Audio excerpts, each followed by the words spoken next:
I'm Brandon. And I'm Brandon. And welcome back to Apollo City Comics, your anything and everything comic book podcast. Dude, we're being pretty consistent. I'm pretty hyped. We actually have a commitment this month of Launchtober, where we started off last week where we were promoting the Eureka campaign. Man, that was a fun conversation. That was wild. If you guys haven't heard that yet, go check that out. And we're continuing on. And there's a bunch of cool books coming out this month.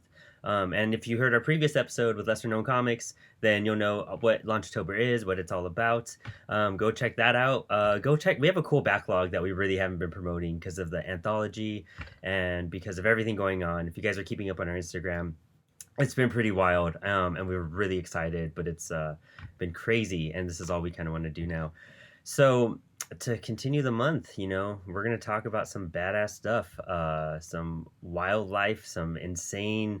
Man, I just want to get into it. But first, snuggle up with your cup of coffee that you probably got from coffeeandacomic.com, where you get bagged and boarded books with your order. And all you're doing is paying shipping. And not even full shipping, because you know what? Actually, U.S. Post Office, their prices just went up. I don't know if you knew this. They did? Really? Yeah, they did. What the fuck? They just sent out messages to everyone that packages go up $2 to like 16, or 25 cents to like $16 could be the max.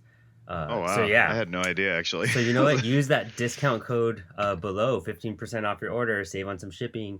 Don't worry about bagged and boarded books. Nobody has time for that anymore. Just have them already done and ready with coffeeandacomic.com. Go set up a pull list. Tell Frank I said what's up. So get some coffee. Yes. Continuing today, man. We have Dan Price and Casey Allen with their Kickstarter that started yesterday. What do you know? How's it going, guys? How's it going? Thanks for having us on tonight. Yeah, of course. Thanks for being here. We're really excited to talk to both of you. We've actually, I don't know if we've ever done dual interviews. Now that I think about it, it's always been like one. No, I mean, we featured two people, but yeah, we've never done like multiple, or like more than one person. Yeah. Interesting. This will be a fun format to see how we direct the questions and everything. We're breaking the mold. It's gonna be there. Awesome. It is. So, yeah, typically it's two of us ganging up on one person. We've never had a foursome going on here, so this is going to be a wild. You got to do some maneuvers to figure things out. Casey's like 6 foot some, like 6'9" or something like that. So this will not be a fair fight. That's all I'm saying. It's huge. So. Is that where we base the comic off of? Yeah. Originally, it was called Casey Knows Karate.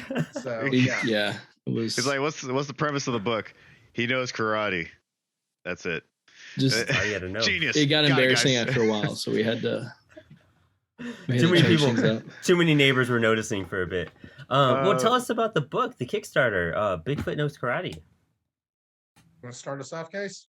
Okay, so Bigfoot Knows Karate. This is the second issue of our Bigfoot Knows Karate 5-issue series, and it's about the story of a cryptid warrior who just wants to be left alone, and then things happen to him and he reacts to those things, and then shit gets real. So it's the first issue had him fighting a giant Kung Fu Cthulhu.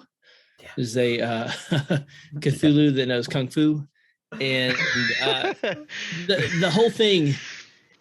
We wanted it to look, I mean, it sounds like a punch 'em up, right? The book sounds like something like it's just going to be a big old slugfest. But you know what? We switch gears a little bit and hopefully give you something you weren't expecting and make you go, oh, holy crap, they did that. Our first issue is actually up on globalcomics.com. It's up for free. So you could catch up with issue 1. And then go go online now onto Kickstarter, and it's Bigfoot Knows Karate, and get issue 2. And we're freaking stoked to bring it to you. Dan, you want to talk about it a little bit? Yeah, I can talk about the book a little bit. I'm slightly invested. Yeah, no, I mean, my name's on it. Yeah, but it's things. No, it's I mean, we kind of liken the concept to Godzilla versus Kong meets Kill Bill with a big fat twist of Lost thrown in there. It's it's the comic you never knew you needed until you read it, and then you're like, okay, give me another one, please. That's the way I'd like to think it goes. I don't know if we always get it. It always breaks that way, but it's I mean, you've got this isolated Bigfoot. Nobody knows he exists. Nobody cares to know him, and he is skilled in the martial arts, and it has and yeah, he has interactions in the first issue. They start small with a little bunny rabbit, work his way through, has a run-in with some hunters, and then yes, Kung Fu Thulu, rises from the waters, and he has to take him down. But on top of that, there's another plot happening where, if you can't see a Bigfoot, and nobody knows that Bigfoot exists, is Bigfoot even visible in the first place? And so we play with this concept of like him moving from plane to plane, from the here and the there, from the real to the unreal. And and so there's this whole nother thing happening on that level. And then you got this big fight, and then on top of that, at the end, we just make a gnarly twist at the end there that I don't want to go into it too much, because it's like I want people to go to Global and read it, or pick up the the physical catch up on the Kickstarter. But just know that there's a lot of twists and turns in there. There's some very interesting characters, and then he ends up in a bad way in the end of the first issue. I guess it's the best way to put it. And we open up issue 2, and he's in a worse way than he was when we left him in the first one. And if you go from this situation where you're completely isolated from from the community, the world, the universe, whatever, like nobody knows you exist. Now you're in the situation where you're completely surrounded by enemies. What's better, complete isolation, or hell on earth at every corner you turn? So there you go. Comic book. So I got like a 2-part question for you guys. Sure. To kick things off. The first part being, I'm just curious of like how you guys basically met, and kind of like how you got to this process of creating a book together, especially this book, obviously. And the second being, like, did you guys kind of just like, at what point did you realize this was the book you wanted to make together, if that makes sense? Like, you guys got together and said, okay, let's make a comic about Bigfoot, and then he knows karate, right? Like, basically not the step-by-step process, but how you got from point A to point C. You know what I mean? Well, I mean, the way we met, Casey runs this thing called the Comic Jam. It's an online. Well, you tell him about the jam, okay? And then I'll take. So the Comic Jam is an online workshop for artists and writers and letterers. We get folks together and give them a task. We all vote on a theme. The writers have 1 week to write a 1-page 6-panel comic, and then we give the artists around 4 weeks to produce the art, and then it's lettered, and then we post on our website, thecomicjam.com. And it's a way for anybody who wants to learn how to do comics to go, okay, I'm going to invest in this 1 page. If you can get 1 page done, you have made a comic. 1 page. And some people immediately try it and just like, fuck that, I don't like that. Like, this sucks. But other people, they get into it and they're like, oh yeah, this is for me. I want to do this. I want to do more.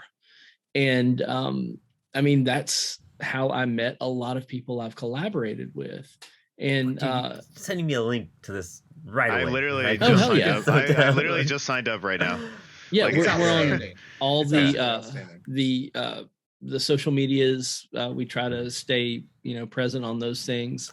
We're on Twitter, Instagram, Facebook with all the old people, and then they read comics too. But we do everything through our Discord. So we communicate via Discord. If anybody wants to join, the only rule we have is no assholes. Like we have people from all stripes. Similar to our role for the submissions. Yeah. Just like no dick pics and no assholes. That was like, no show and hold. But no, we don't want to deal with people who are rude, who are, we have people from all stripes, all parts of the world, and all orientations. I will fight somebody if they start some crap with with my people. They're my people. That's Leave my awesome. people alone. Yeah, you get to know these people, you care about these people. And I, got to know Dan. Dan's one of my best friends now. I talk to Dan pretty much every day. And never thought that we would go from, chatting occasionally on, on the internet to, making a whole 5-issue series comic together. But here we are, and it's been a lot of fun. That's So, awesome. That's so cool. That's beautiful. Yeah, no, we did this thing for the jam. It was this is the one that Casey and I worked on together. It was Steve Ditko had just passed away, and it was our tribute. It was a tribute piece to Steve Ditko, and he wrote this amazing script about those. It was like, Jack Kirby was originally supposed to draw Spider-Man, and it didn't jive right, so they moved Ditko into the position, and that was the kind of the premise. And so I was kind of having to draw.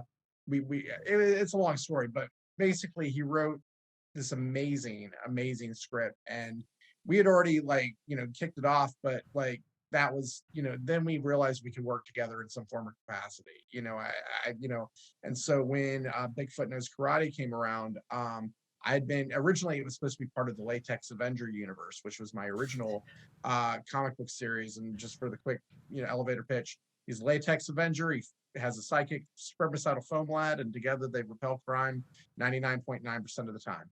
He is the Rid Warrior of Freedom. He lives in the town of Getontopolis, and he handles characters like Manibus, the kaiju pop monster, Sexy Nurse America, Kosher the pig, ad nauseum. So fucking cool. So fucking cool. So it's I love that. But he was supposed to be in that world. That was the world he was originally going to exist in, and it was going to be. I won't tell the stupid ass story that it was. I mean, because it was dumb. It was just. And so instead, we did. I shelved that concept. This is like 2015, and around 2017, 2018, started doodling the character again because I always liked the name. I mean, at the core, it was just a cool name for a comic book, and started tootling around with the character on Instagram in case he would see what I was doing. Hey, man, when are you going to do something with that? And I draw him again. Hey, dude, you going to draw something? You do something with that? And I've got something. I just don't know what it is, and it just couldn't be the trite, martial arts movie, that we've all seen a million times. It couldn't just be a revenge story, because if you have nothing and you possess nothing and nobody knows you, what's there to get revenge on in the first place? There's just nothing there. So if you want a revenge story, you got to build a revenge story. And and that's what we're doing in a sense. We're giving this Bigfoot purpose. And so I had come up with the idea, and finally came up with something that was of merit, that sounded different enough. And I shared it with Casey, and Casey was kind enough to say that he would come on as an editor for me. And I mean, but as we talked more and more, and the creation of the big bad, Kung Fu Thulu, that's Casey's name. That's Casey's name. And he you need a big bad. We're on the phone. You need a big bad, and he goes, Kung Fu Thulu. And the next day I had sketches, I mean, so it was just a beautiful little partnership in that regard. And then, as we talked more and more, it was like, I dropped this Bible of crap on him, and he's parsing through it and figuring it out. And he's coming up with other ideas and pacing this and that. And it's just like, man, just co-write.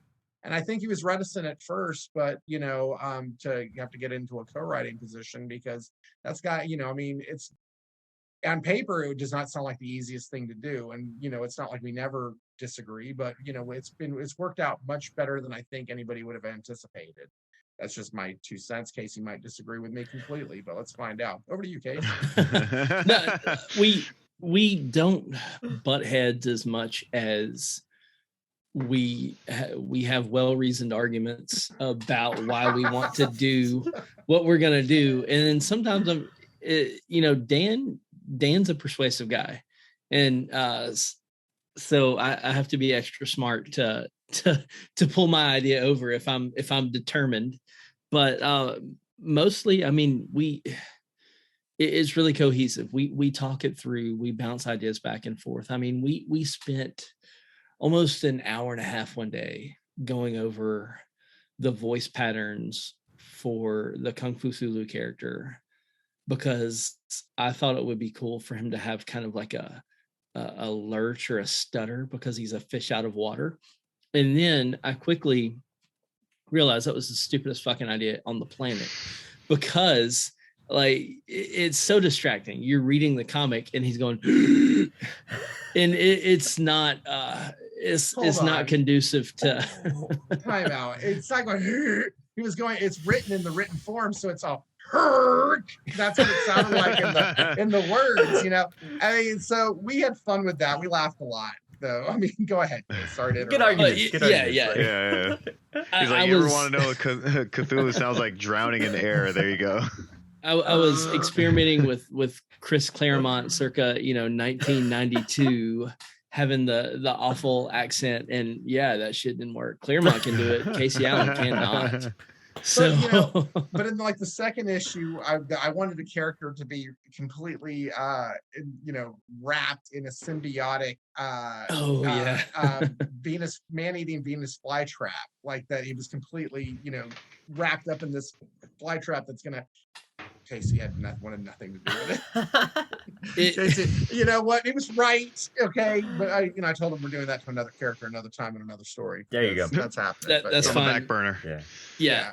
Back burner stuff. It was totally one of those things where I was just like, I cannot allow this to happen. I draw the line here. So I mean, it was like we have a character named Mysterion in issue 2, and there's gonna be. Where can you go when your main villain from issue 1 is about 20 stories tall and he's a big giant, Cthulhu fish monster thing? Yeah. Where do you go? You either have to have a really compelling story, which I hope we do, or B, you have to do, a 40-story monster, and we're not going to do that because that's just lame. So instead, I mean, we wanted 60-story monster. So go ahead.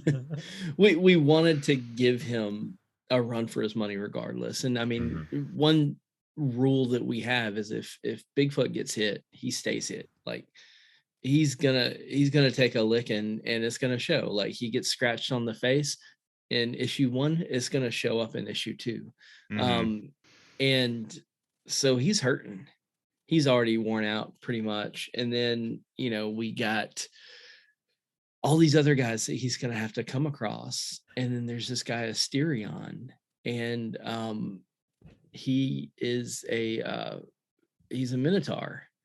And So we're trying to stick to the, the cryptid and, like the weird mythological creature theme. And so another thing that we really wanted to do in issue 2 is you see a little glimpse into the world of Bigfoot. And at the end of issue 1, there's this weird paramilitary organization, and they just kind of swoop in. And I don't want to give too much away. Read the damn book. But then for real. It opens up a little bit more. And so, I mean, you can take the Bigfoot out of the woods, but you can't take the woods out of the Bigfoot, and they're going to find that out. That's a t-shirt right there you guys could make. Yeah. I mean, it's already TM'd and restricted. And all that. Already had some people stealing it on Teespring or whatever. On Etsy. Well, that's true though. We have a T Public shop, and and we had people like filching the artwork and putting it on Redbubble. And that shit's so lame. Oh my god, we have to like monitor that stuff pretty frequently now because people stealing the damn artwork off the damn t-shirts. I was just posting about Jill Thompson. She just like got a whole bunch of her I don't know, she has like some fairy godmother line, and some people are making all this stuff about it. And that stuff's it's crazy how people get away with that type of stuff. It's terrible. When looking at your book, it's one of those things that like you feel like could have existed but somehow hasn't yet. It's like two very commonly known things within fiction or however you look at it, and then you're like, whoa, no one's actually combined them before. And That's then, what makes you it know, so compelling and like yeah. interesting too, you know? Like it's an eye-catching thing. Like if I was, if you're looking for an independent book and you're trying to find something that's, not too just something that's doesn't seem too serious and actually really escape reality for a bit, like that's a eye-catching title for any kid. Like Yeah, and anybody. like I was gonna say the title can be just like it could just keep going. It's like Bigfoot knows karate in space, like Yeah, it yeah. just it can like keep going, Well, Wes Hartman has that book already. He has a book called The Savage Sasquatch, and it's hilarious. Oh wow. This is fucking cool. I've Yeah. been trying to convince Dan to do a coffee mug and just have the logo, but instead of a karate stance Bigfoot, he's going to be holding a coffee mug and it says Bigfoot needs some coffee.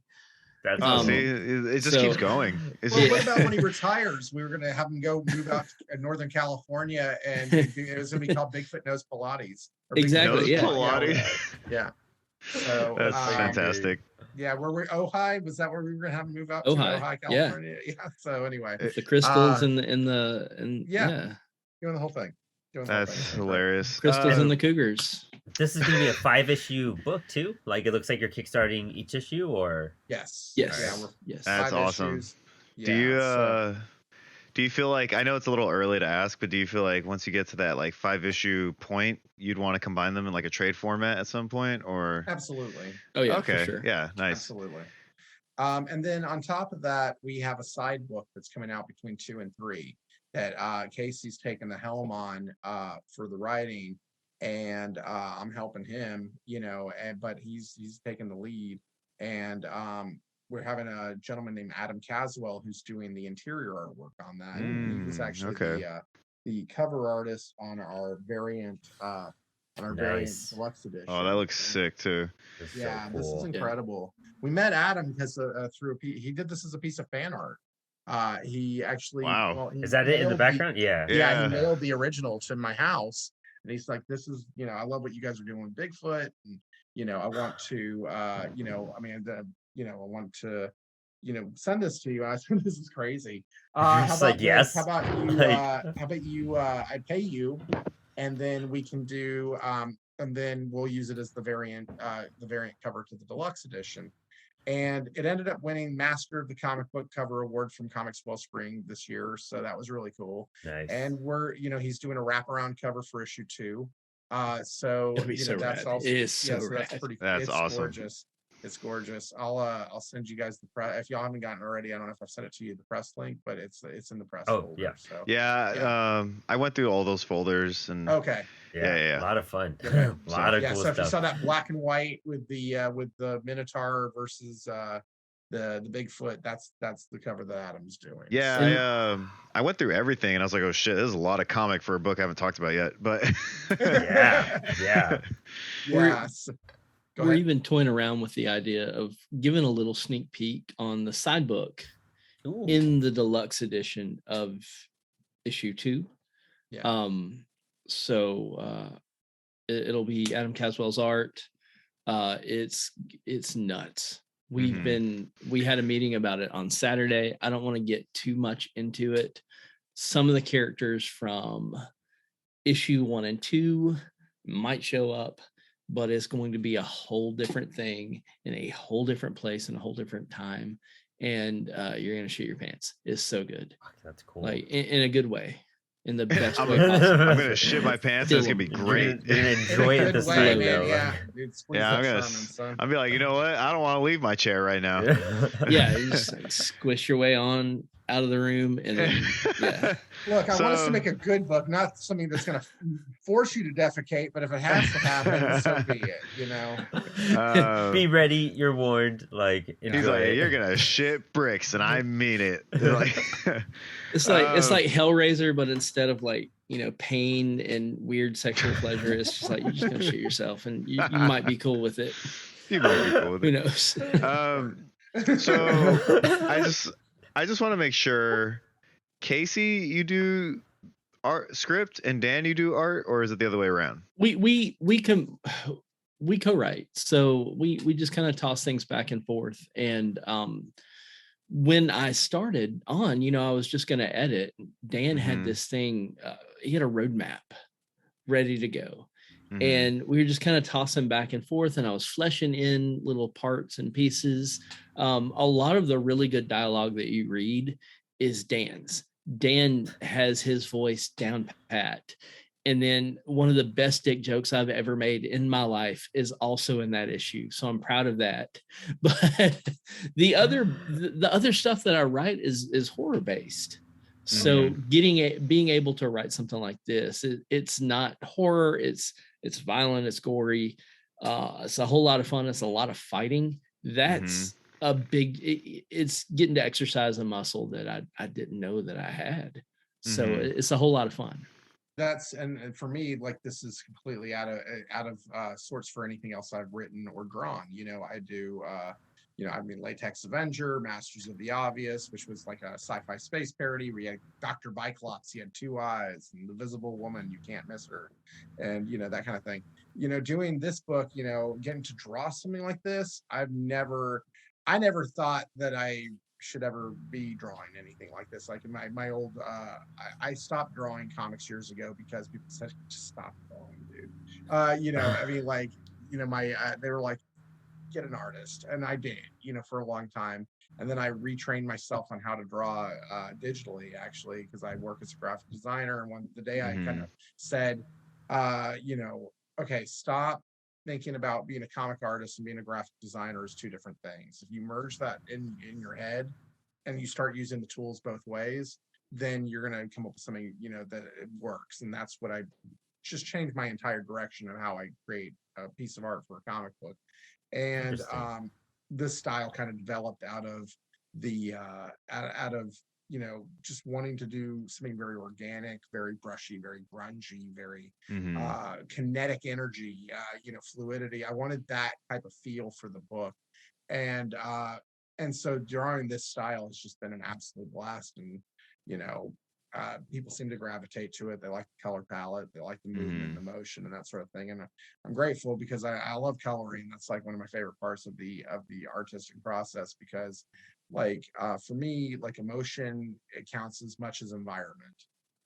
When you're drawing, it's not like, if you notice in the issue, there's not a lot of consistency in terms of like the sky. It doesn't stay, yes, the sun's going down, but like different scenes, you're going to go from a blue sky to a red sky to a orange sky, depending on what's happening in the situation that he's in. And then like the tones of the colors change through the book. It starts off very light and pastel, and then once you really get into this is the first book. Once you get into the battle, the colors get a lot more bold and and loud and bright, angry almost. And then when you get into the fourth act, like the color goes stark almost, like like the gray tones come in, and that there's still color, don't get me wrong, but like the tones change a bit to match. So it's not just like, that's kind of the cool part about indie, is you get to do everything if you want to. You can pencil, letter, color, ink, whatever, you can do it. And so it's nice to be able to play with the artwork to match the story, and not just like, this is the style I draw in for every single thing I do. I try and bring something different for each thing I'm working on. And Bigfoot Knows Karate, it's just been so much fun to get to draw, man. I mean, it really, this is the dream project, working with the dream dude. I mean, seriously, he's the dream. So anyway, that's awesome. Dan, can I ask you a question? Yes, sir. What do you got? So we're talking about the colors in issue 1. Has it been harder to do the colors in issue 2, just because? Funny you should ask that, Casey. It's been a pain in the fucking ass. Because he's in a completely different environment. In the first issue, I'm all leaning back in my chair now. Let me tell you how it is. The first issue was it all took place in nature, and now he's in this completely industrial complex, and so the vibe has changed so much so. And it's so I've been getting to play a lot more with shadows and do things like that, a lot more stark blacks in this book than the first one, for sure. And so we were working out a scene in the book, and Casey was coming up with an environment for the scripted battle to take place in. I was like, no, just put him in a field. just let them be in nature. And he was like, why? And I said, because if we don't get some freaking color into this book, I'm gonna freak out. And so because I love color. I mean, I love color. It's to be able to just play with color tones and that sort of thing is so cool. And I mean, so I love drawing. I love doing the black and whites, but but for me, like, I love to color my own work. So That's cool. just that maybe it's a control issue or something like Do you that. But, yeah. Do you feel like you treat the environment almost like a separate character? Yeah, but a supporting one. So it's like a backdrop. It's a literal backdrop, but character-wise, it's like in the background the whole time.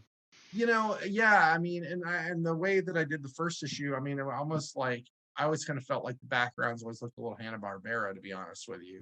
Like this this painted background going on, all the actions, happening up front.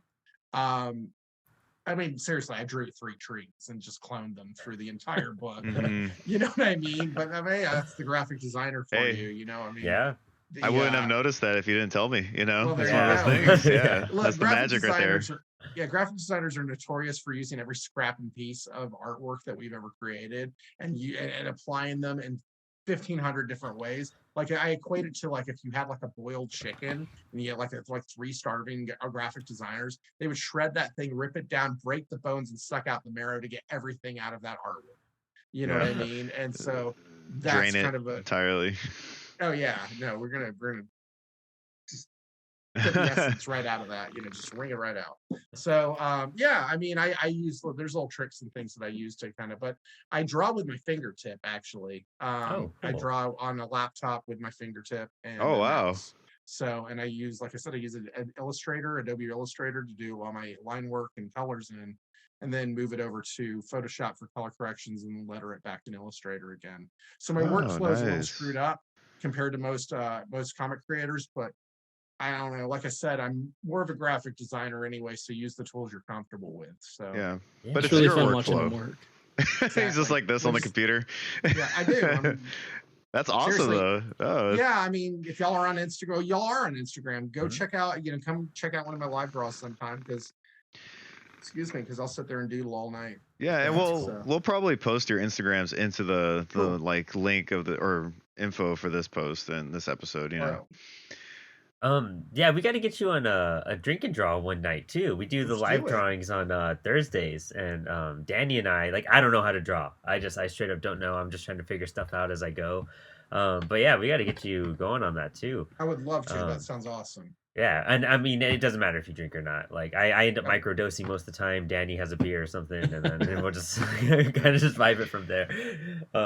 But Casey, dude, so I'm really interested where you both like started up on this comic book journey. Like as kids, like what led you into this path of creating comics?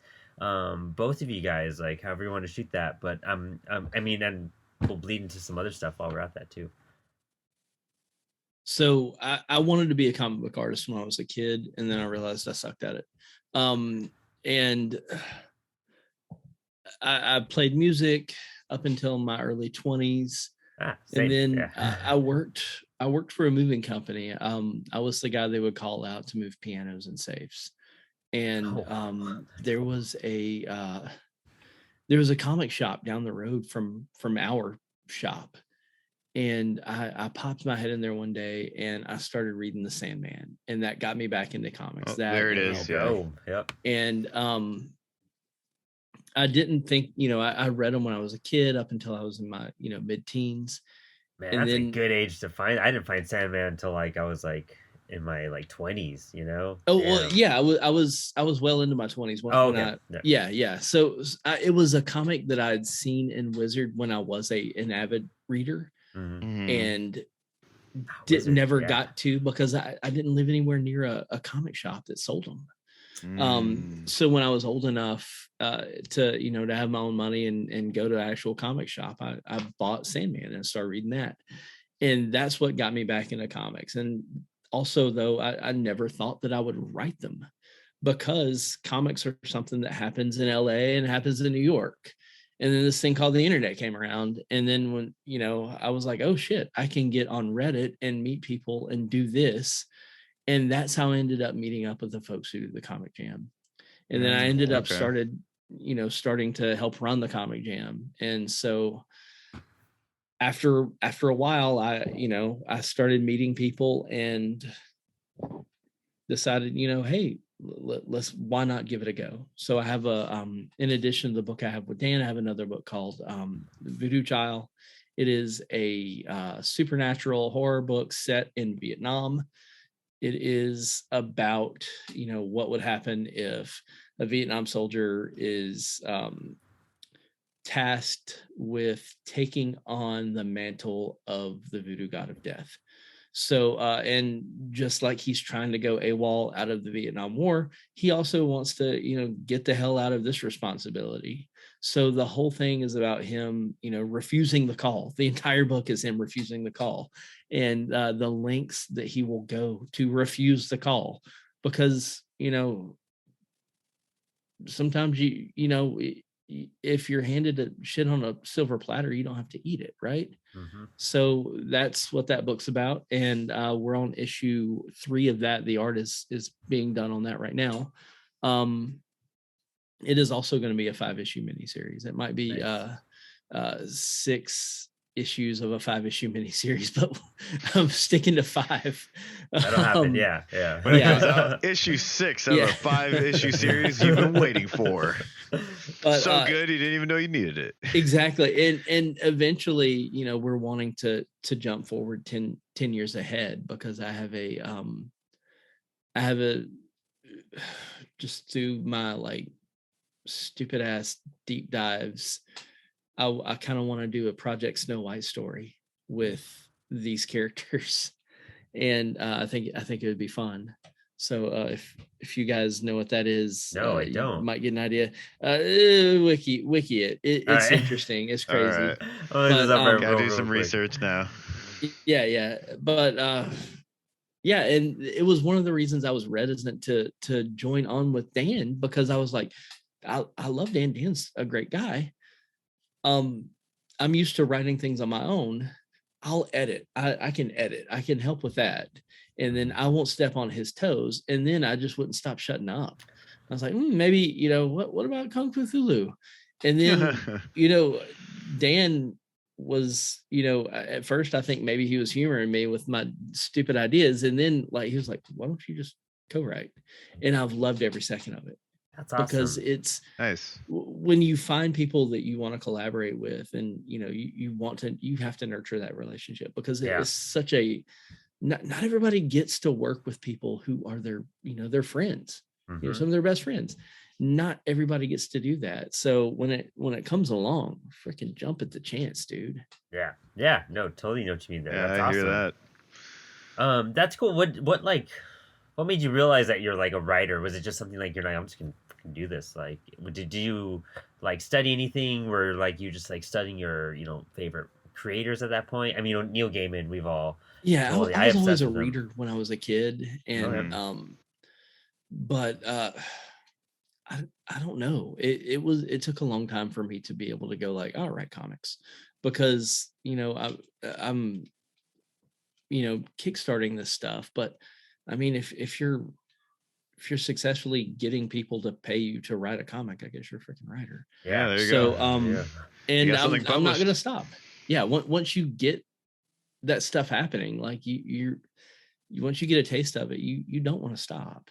Yeah. And Dan, I've learned so much from Dan in the process, just because he's tenacious, and he wants to get shit done. And I realize some of the things that I am lacking in myself that I need to work on, because Dan is so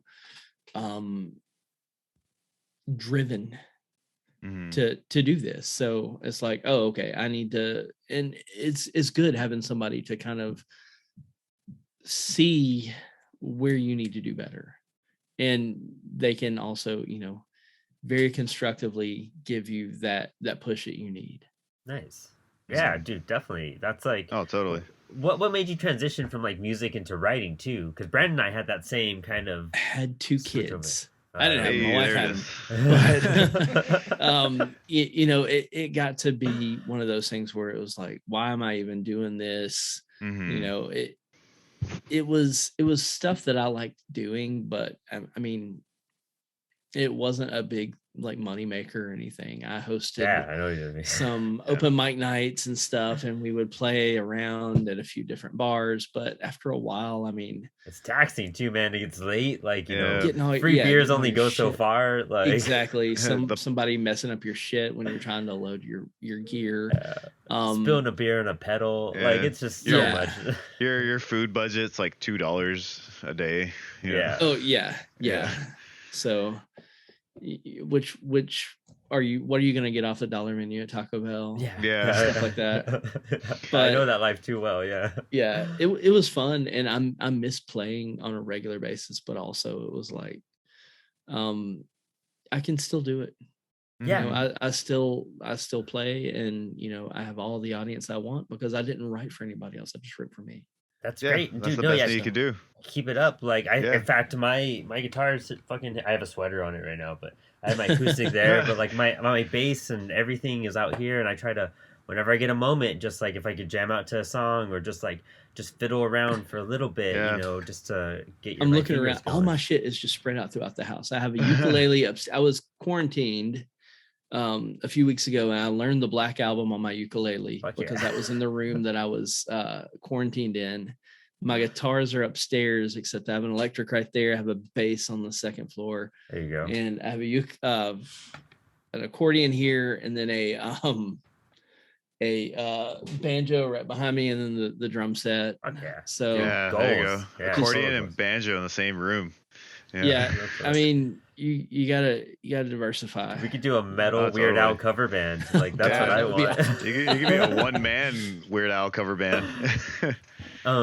Dude, that's great. I mean, it's I always love hearing like the creative side of that essence, because growing Yeah. up as a musician and, you know, thinking that was going to be my, you know, goal in life, and I switched to writing and creating comics and doing this podcast and trying to get people out there and published now, like through this anthology. Like, it's weird how things shift over, but it's still that musician mindset. It still takes that musician discipline, that musician, you know, sense of creativity and sense of inspiration. that urge to make something, you know. Yeah. Exactly, and that's the key point. Like, if you're a creative person, if you have that spark, Mhm. you're like, you can't not do it. Yeah. You have to have some kind of outlet. Yeah. And writing comics has been my outlet, and it's been something I can do. You know, when the kids go to bed, I can write. When I'm at break at work, I will write. Yeah.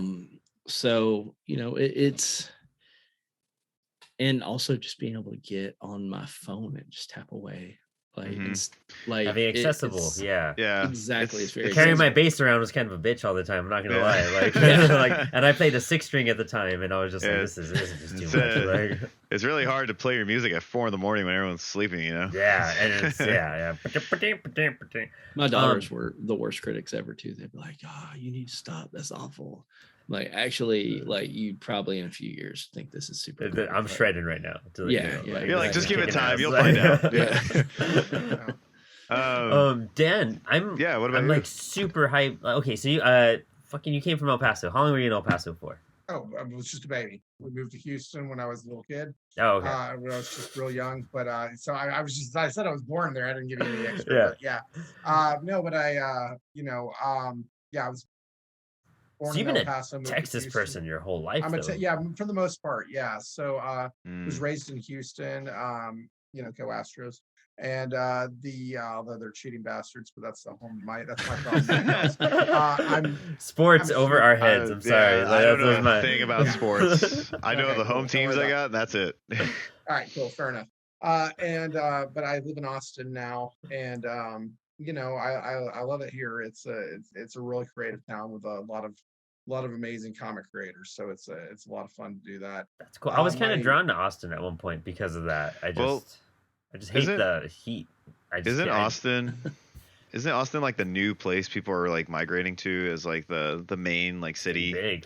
kind of It's like? one of them. I mean, it's been that way I've been here for about Since 20 like the years, and 70s. it's the same thing, you know. Mhm. It's been people have been moving to Austin for a while. Like they put a Tesla plant not by me like 15 minutes from my house. So like now we're really getting a lot of new folks moving in, and you know it's Texas, so they don't California my Texas, but you know whatever. Come on, it's Austin. Have a good Yeah, time. It's you know there's Texas and then there's Austin. You know what I mean? They're dude. two very different I've places. heard that Aust- before. Yeah. Yeah, I mean, Austin and El it, Paso are like I feel like the two most different cities in that sense of like people. You know what I mean? Like yeah. it's like chill. You can enjoy yourself. You don't got to worry about. I mean, in the sense of like what we're all about creative wise and just in that. I feel like we're on the El same page in Paso's a that chill sense. town, man. I mean, you Yeah. got Juarez right over there, and that's always a good time Dope. to get if you know. And then like Yeah. then there's and you're not far. You know, you're right there at New Mexico. You can go get you know killer food out there too, and Hmm. just have a good Mhm. time. I mean, Austin's a cool place. I mean, I just love it here. But you know, I went to college in here in Texas, and I mean, my degree was actually in studio art with English with a concentration on creative writing, and then with a Oh, nice. and then with a minor in studio art, actually, is what I Oh, cool. graduated with. And but I work as a designer. I have for like you know forever, and I actually work as a creative director now today. Oh, And cool. so I've been you know doing that for a long time, and you know I've as far as I mean I really wanted to be a writer for a long time. I mean that was really the kind of the goal I wanted to. I've been doing comics since I could crawl. I mean really because I got you know my first published work was Latex Avenger, but like when I was in high school, I did work for this place. It was a small studio in the town that I grew up in the small area or neighborhood I grew up in, outside of Houston.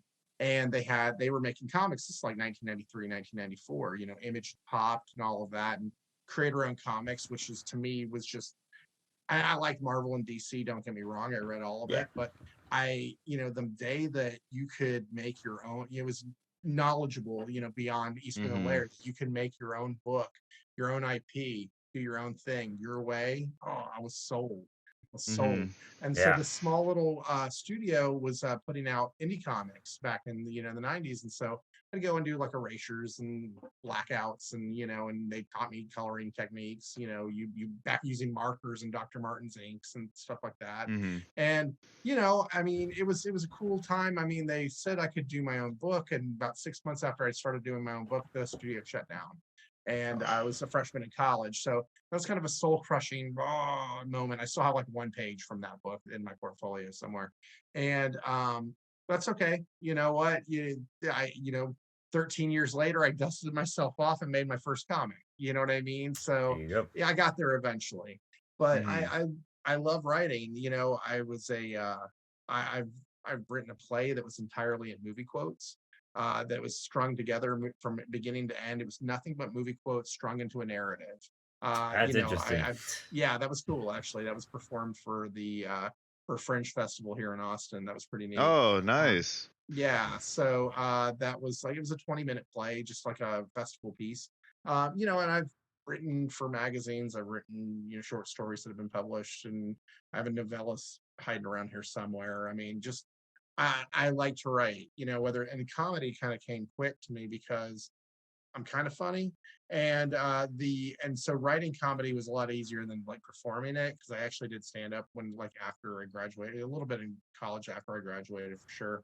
And you know, that was a beating, but I learned that I could write, you know what I mean? And that was the thing I kind of took away from that. I did some writing for a like rock station in Houston for the evening guy. I would just write bits for him and stuff like that. And you know, and then that spurned into the comics, and you know, deal with a prophylactic on his fucking head, and you know, I mean, just whatever it is. So, so writing this is a big jump for me though, doing this type of work, you know, doing action adventure, psychological thriller, you know, this is a big step. Hence why I really wanted Casey. I mean, he has roots in horror, and you know, he's just a damn good writer and editor anyway. So it was great. I mean, so he, you know, as far as him talking to me about me being, you know, determined and driven, he's also the grounded person in the relationship too. Like he keeps me level and not going on some Twitter tear or some crap like that, you know. There's a reason like I'm totally quiet on those on you know for on Twitter because I don't other than, hey, check out the book or here's a panel or something like that, because I don't want to get involved in anybody's bullshit. Because Yeah. if I see it, I want to say something. If I want to say something, I'm typing. If I'm typing, it's a big spiral into hell. You know what I mean? So Twitter is just like, it's like New York, but everyone. You know what I mean? Like it's like It's like- everybody's has an opinion on everything until somebody's on fire, and then everybody looks away. You know what I mean? Yeah. Yeah. And like So, you post something without even realizing you already did it. You're like, oh shit, I tweeted something. You're like, yeah. So it's I mean, so like for me doing this book right now, I mean, it takes, there's the writing aspect, there's the art aspect, there's the graphic design, there's the marketing, all of that stuff, and that's just all kind of falls into my wheelhouse. I mean, I'm working as a creative director for a marketing and advertising group for the last, I don't know, 9 years. You know what I mean? Like that all kind of falls into the into what you have to do here as a comic creator, because it's more than just being a writer. It's more than just being an artist or a letterer. You gotta like do it. You have to be your salesperson. You have to be your marketing team. You have to. It's tough, man. Yeah, it's a lot. Intense. Yeah. It is. It is. I mean, and honestly, we cheat. We have a PR person. I mean, I met you guys through Mark, right? But we use a PR person to help us out with a lot of this stuff too, because we can't do everything.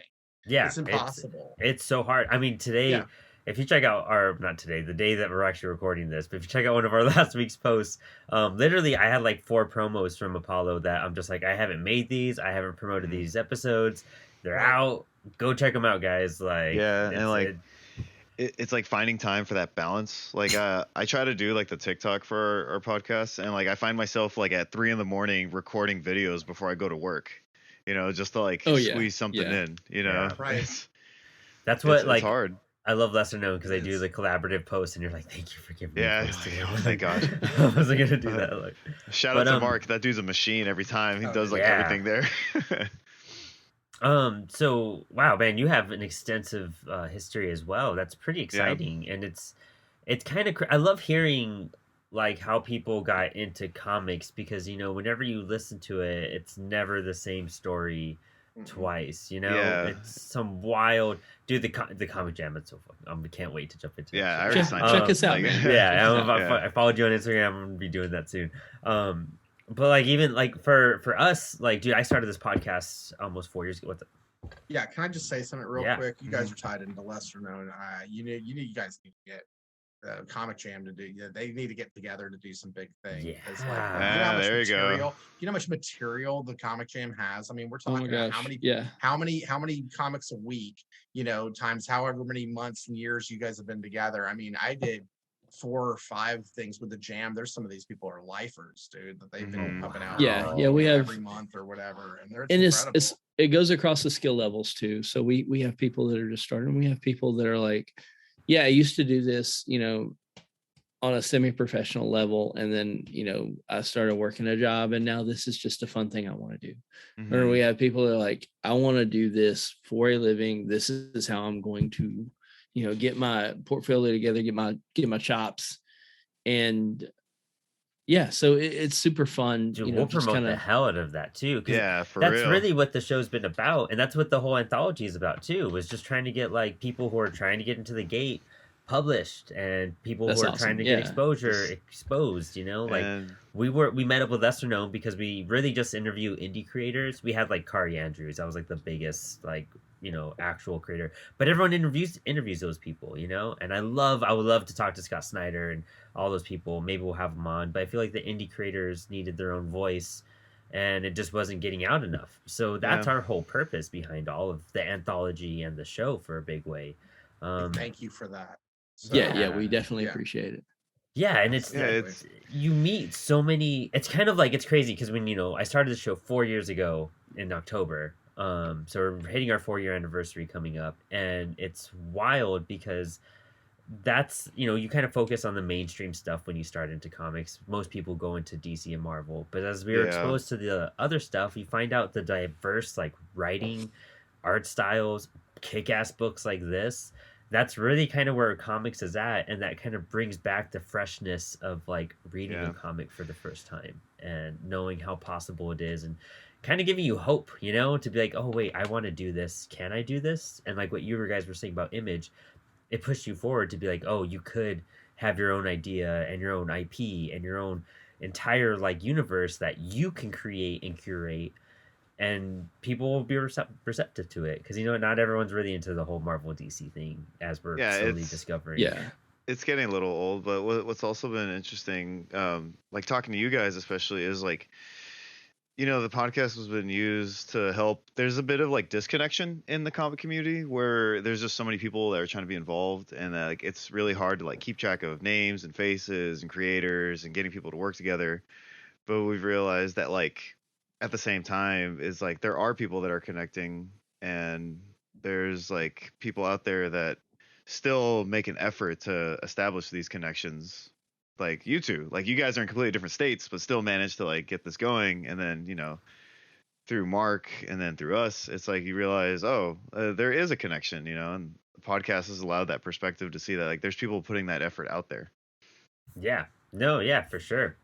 But I mean, just to kind of wrap things up, your Kickstarter started yesterday. It's kicking ass so far. If there's a link below, so you guys can check that out.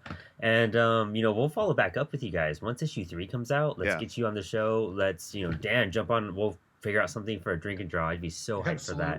Yeah. No, I got a bottle of tequila downstairs with my name on it. Yeah, let's do this. Yeah. And, yeah, it's just straight. Absolutely. Oh, that's the drink. You know, I don't drink much. When I do, chilled silver tequila. Let's go. Oh, there you go. We definitely need to hang out, man, when you're out here. If we're ever at a con together, man, first round's on me. How's that sound? Okay. We're gonna be hanging soon, Dan. Are any of you doing conventions anytime soon, real fast, before we? Yeah. I'll be at Baltimore Comic Con at the end of the month. I'll see you in Baltimore. Oh, hey, all right. Yes. Man, there you go. That's awesome. So Mark knows about this already, but we're organizing a dinner on the Friday night. So cool. Come with us to dinner that night, please. Yes. Okay. Down. There's about 15 people from Instagram getting together to eat that night. So Oh, nice. Yeah, I'm 2 hours away. Creators. I'm down. Perfect. All right. Yes. Perfect. Yeah. Casey, anything else that you want to announce? Just, you know, please check out our book. We're on Global Comics, and check out the Kickstarter. I hope to have you at it. You know, we're doing a live, you know, kind of a kickoff on Instagram. So look up Dan's Instagram on you know, yesterday. So anyway,